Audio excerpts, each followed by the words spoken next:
ನಮಸ್ಕಾರ ವೀಕ್ಷಕರೇ, ನಾನು ಡಾಕ್ಟರ್ ಪತಂಜಲಿ ಶರ್ಮಾ, ಬ್ರಹ್ಮರ್ಷಿ ದೇವರಾತ ಗೋಶಾಲೆ, ಅಶೋಕವನ ಗೋಕರ್ಣ.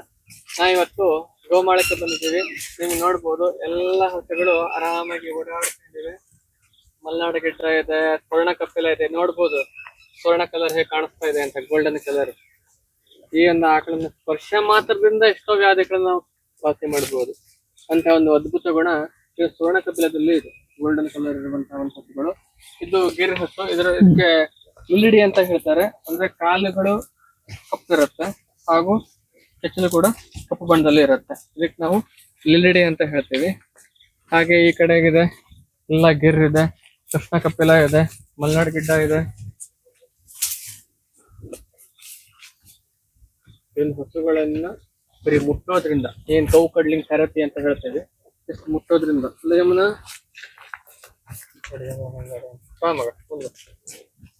ಬರೀ ಏನಿದೆ ಒಂದು ಹಂಸದ ಗೃಹಿಣಿ ಅಂತ ಹೇಳ್ತೀವಲ್ಲ, ಇಲ್ಲಿ ಒಂದು ಎನರ್ಜಿ ಸಿಗುವಂತಹದ್ದು ನಮಗೆ.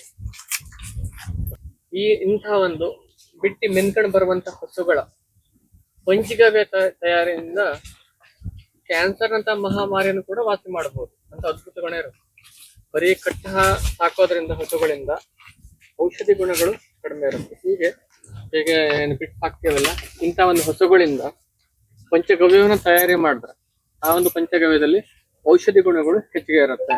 ಪಂಚಗವ್ಯ ಅಂತಂದ್ರೆ ಹಾಲು, ಮೊಸರು, ತುಪ್ಪ, ಗೋಮೂತ್ರ ಹಾಗೂ ಗೋಮಯ ಇದನ್ನ ಸೇರಿಸ್ತಾರೆ. ಬ್ರಹ್ಮರ್ಷಿ ದೇವರಾತರು ಪಂಚಗವ್ಯ ಪ್ರಯೋಗ ತುಂಬಾ ಮಾಡ್ತಿದ್ರು. ಅವರು ಹೋಮದಲ್ಲಿ ಹಾಗೂ ಹೋಮಗಳಲ್ಲಿ ಹಾಗೂ ನಿತ್ಯ ಒಂದು ಪಂಚಗವ್ಯ ಪ್ರಾಶನವನ್ನ ಮಾಡ್ತಿದ್ರು. ಹಾಗೆ ಅವರು ಒಂದು ಚಾತುರ್ಮಾಸವನ್ನ ಕೂಡ ಕೇವಲ ಪಂಚಗವ್ಯ ಪ್ರಾಶನದಲ್ಲೇ ಮಾಡಿದ್ದು ಕೂಡ ನಾವು ಕಥಾ ಮಾಲಿಕೆಯಲ್ಲಿ ನೋಡಿದ್ದೇವೆ. ಮಾಡಬೇಕು ಅಂತಲ್ಲ, ಸುಮ್ಮನೆ ಮಾಡಿರ್ಲಿಲ್ಲ ಅದನ್ನು. ಆ ಒಂದು ಪಂಚಗವ್ಯದಿಂದ ಅಮೃತ ಸಮಾನವಾಗಿರುವಂತಹ ಒಂದು ಔಷಧಿ ಗುಣ ಇದೆ ಅಂತಾನೆ ಮಾಡಿರುವಂತಹದ್ದು. ಆ ಕಾಂಬಿನೇಷನ್ ಹೇಗೆ ಮಾಡಿದಾರೆ ನೋಡಿ. ಆ 5 ಕಾಂಬಿನೇಷನ್ ಅನ್ನ ಮಾಡಿರುವಂತಹದ್ದು: ಗೋಮೂತ್ರ, ಗೋದಧಿ, ಗೋಘೃತ, ಗೋಕ್ಷೀರ ಹಾಗೂ ಗೋಮಯ. ಇವುಗಳನ್ನ ಸೇರಿಸಿ ಮಾಡಿರುವಂತ ಒಂದು ಫಾರ್ಮುಲಾ ಇದೆ ಅಲ್ಲ, ಅದು ಅಮೃತಕ್ಕೆ ಸಮಾನವಾಗಿ ಕೆಲಸ ಮಾಡುವಂತ. ಮತ್ತೆ ಅದರಲ್ಲೂ ಈ ದೇಸಿ ಹಸುವಿನ ಹಾಲೇ ಆಗ್ಬೇಕು. ಇಲ್ಲಿ ಗೋವು ಅಂತ ಬಂದಾಗ ಅದು ದೇಸಿ ಹಸುವಿನದ್ದೇ ಆಗ್ಬೇಕು ಅನ್ನುವಂಥದ್ದು ತುಂಬಾ ನಾವು ಗಮನಿಸಬೇಕಾದಂತಹ ಅಂಶ. ದೈವರಾತ್ರಿಗೆ ಅಲ್ಲಿ ಚಾತುರ್ಮಾಸದಲ್ಲಿ ಹಾಲನ್ನು ತಂದು ಕೊಟ್ಟಾಗ ಅದು ಶುದ್ಧವಾದ ದೇಸಿ ಹಸುವಿನ ಹಾಲಲ್ಲ ಅನ್ನೋದನ್ನ ಗೊತ್ತಾದದನ್ನ ಅವ್ರು ಎಷ್ಟು ತಕ್ಷಣ ಕಂಡು ಹಿಡಿದಿದ್ರು. ಚಾತುರ್ಮಾಸದಲ್ಲಿ ಕುತ್ಕೊಂಡಿದ್ದಾಗ ಅಲ್ಲಿ ಹಾಗೆ ಆಗತ್ತೆ. ಅವರಿಗೆ ಒಬ್ರು ತಂದು ಹಾಲು ಹಾಕ್ತಾರೆ. ಹಾಲು ಹಾಕಿದಾಗ ಅವ್ರು ತಕ್ಷಣ ಗುರುತು ಮಾಡ್ತಾರೆ ಅದನ್ನ, ಇದು ಶುದ್ಧ ಹಸುವಿನ ಹಾಲಲ್ಲ ಅಂತ. ಅವ್ರೇನ್ ಹೇಳ್ತಾರೆ, ಅಡ್ಡಿಲ್ಲ, ಇದ್ರೆ ನಿಮ್ಗೂ ತೊಂದ್ರೆ ಆದ್ರೆ ಅಡ್ಡಿಲ್ಲ ಅಂತಂದ್ರೆ ನಾ ಇದನ್ನ ಉಪಯೋಗಿಸ್ತೀನಿ ಅಂತ ಹೇಳಿದ್ದೆ. ಅವ್ರು ಹೇಳ್ತಾರೆ ಇಲ್ಲ, ಇದು ಒಪ್ಕೋತಾರೆ, ಇದು ಇಲ್ಲಿ ಕುರಿ ಹಾಲು ಮಿಕ್ಸ್ ಇದೆ ಅಂತ. ಹೀಗೆ ನಾವಿಲ್ಲಿ ಪಂಚಗವ್ಯ ಅಂತ ಬಂದಾಗ ಪ್ರತಿ ಒಂದು ಕೂಡ ಎಷ್ಟರ ಮಟ್ಟಿಗೆ ಶುದ್ಧ ಇದೆ ಹೇಳುವಂತ ತುಂಬಾ ಮುಖ್ಯ. ಹಾಲು ಶುದ್ಧವಾಗಿರ್ಬೇಕು, ದೇಸಿ ಹಸುವಿನಾಗಿರ್ಬೇಕು, ಗೋಮೂತ್ರ ಆಗಿರ್ಬೇಕು, ಬಿಟ್ಟ ಹಾಕಿರುವಂತಹ ಹಸುಗಳು ಎಲ್ಲಾ ರೀತಿಯ ಗಿಡಗಳನ್ನ ತಿಂದು ಏನು ಬರ್ತಾವಲ್ಲ, ಆ ಒಂದು ಹಾಲಿನಲ್ಲಿ ಔಷಧಿ ಗುಣಗಳು ಇರುವಂತಹದ್ದು. 100 ಜಾತಿಯ ಗಿಡಗಳ ಒಂದು ಅರ್ಕ ಇದ್ದಂಗೆ ಅದು ಆ ಒಂದು ಗೋಮೂತ್ರ.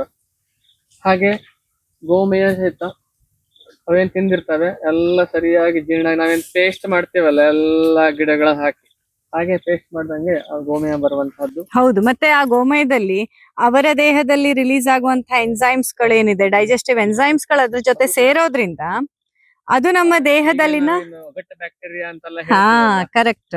ಸರಿ, ಈಗೆಲ್ಲ ನಾವು ಈ ಒಂದು ಮಾಡರ್ನ್ ಇನ್ಫ್ಲೂಯೆನ್ಸ್ ಇಂದ ಹೊಸ ನಾಮಕರಣ ಮಾಡಿ ಅದನ್ನ ಸಪ್ಲಿಮೆಂಟ್ ಮಾಡ್ಬಿಡ್ತಾರೆ. ಹೌದು, ಯಾಕಂದ್ರೆ ಕೆಲವೊಂದ್ಸತಿ ಕೇಳ್ತಾರೆ ಯಾವ್ದೋ ಒಂದು ಪ್ರಾಣಿಯ ಒಂದು ವೇಸ್ಟ್ ನಾವು ಅದನ್ನ ಅಮೃತ ಅಂತ ಹೇಳಲಿಕ್ಕೆ ಹೇಗ್ ಸಾಧ್ಯ ಅಂತ. ಆದ್ರೆ ಇಲ್ಲಿ ನಾವು ಅರಿತುಕೊಳ್ಬೇಕಾದಂತದ್ದು ಏನ್ ನಾವು ಸಂಸ್ಕಾರೋ ಹಿ ಗುಣಾಂತರದಾನ ಮುಚ್ಚತೆ ಅಂತ. ಸೋಯಾಗಿ ಸಂಧಿಕರ್ಷ ಶೌಚ ಮಂತ್ರ ದೇಶಕಾಲ ಭಾವನ ಭಾಜನಾದಿ ವಿರೂಪಜನ್ಯತೆ ಅಂತ ಹೇಳ್ತಾರೆ.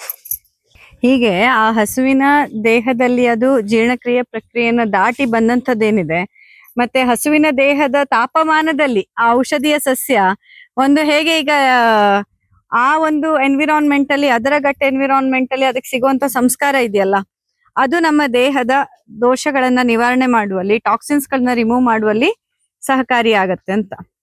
ಈ ವೃಕ್ಷ ನೀವು ನೋಡ್ಬೋದು ಇಲ್ಲಿ. ಮಧುಕಾ ಲಾಂಜಿಫೋಲಿಯಾ ಅಂತ ಹೇಳ್ತಾರೆ ಇದಕ್ಕೆ. ಮಧುಕಾ ಲಾಂಜಿಫೋಲಿಯಾ ಎಷ್ಟು ದೊಡ್ಡ ಮರ ಬೆಳೆದುಕೊಂಡಿದೆ ನೋಡಿ. ಹೌದು, ಮಧುಕ ವೃಕ್ಷ.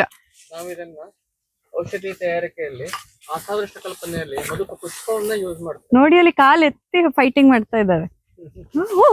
ಕೋಡೆ ಸಿಕ್ಕಾಕೊಂಡಿದೆ ಒಂದು ಹಸುವಿಂದ. ಹೀಗೆ ನಾವು ಬಿಟ್ಟು ಮೇಯಿಸೋದು ಅಷ್ಟು ಸುಲಭದ ಮಾತಲ್ಲ. ಎಲ್ರು ಕೇಳ್ತಾರೆ ಯಾಕೆ ಕಟ್ಟಿಟ್ಟಿದ್ದೀರಾ ಅಂತ. ಆದ್ರೆ ಕಟ್ಟಿ ಬಿಟ್ಟಿ ಮಾಡುವಂಥದ್ದೇ ಇದರ ಸರಿಯಾದ ಒಂದು ವ್ಯವಸ್ಥೆ ಅಂತ ನಾವು ನಮ್ಮ ಅನುಭವದಿಂದ ಕಂಡ್ಕೊಂಡಿದ್ದು. ಪೂರ್ತಿ ಕಟ್ಟಿಡೋದು ತಪ್ಪೆ. ಇವಳು ಹೆಂಗ್ ಮಾಡ್ತಿದ್ದಾಳೆ ನೋಡಿ. ಇವಳದ್ದು ಏನಿಲ್ಲ, ಹುಡನ್ನ ಕಾಲಿಂದ ಹಿಡ್ಕೊಂಡಿದ್ದಾಳೆ ತಿಕ್ಕು ಅಂತ. ಎಲ್ಲೂ ಹೋಗ್ಲಿಕ್ಕೆ ಕೊಡುದಿಲ್ಲ. ನಾನು ಹೋಗಿದ್ದೆ ಮುಂದೆ ಬಂದು ನಿಂತ್ಕೊಳ್ತದೆ, ಮತ್ತೆ ತಿಕ್ಕು ಅಂತ. ಎಲ್ಲಿ ಹೋದ್ರು ಅಲ್ಲೇ ಬಂದು ನಿಂತು ತಿಕ್ಕು ಅಂತ ಮತ್ತೆ ಬಂತು ನೋಡಿ. ಮುಂದೆ ಬಂದ ಮತ್ತಿಲ್ಲ ಬಂತು.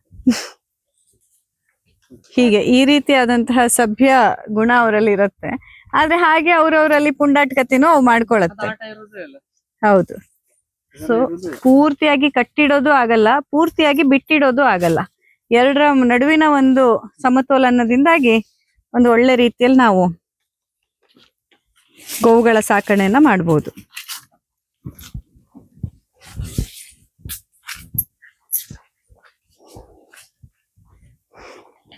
ನಿಮಗೆ ವಿಡಿಯೋ ಇಷ್ಟ ಆದರೆ ಲೈಕ್ ಮಾಡಿ, ಶೇರ್ ಮಾಡಿ, ನಮ್ಮ ಚಾನೆಲ್ ಸಬ್ಸ್ಕ್ರೈಬ್ ಮಾಡ್ಕೊಳ್ಳಿ.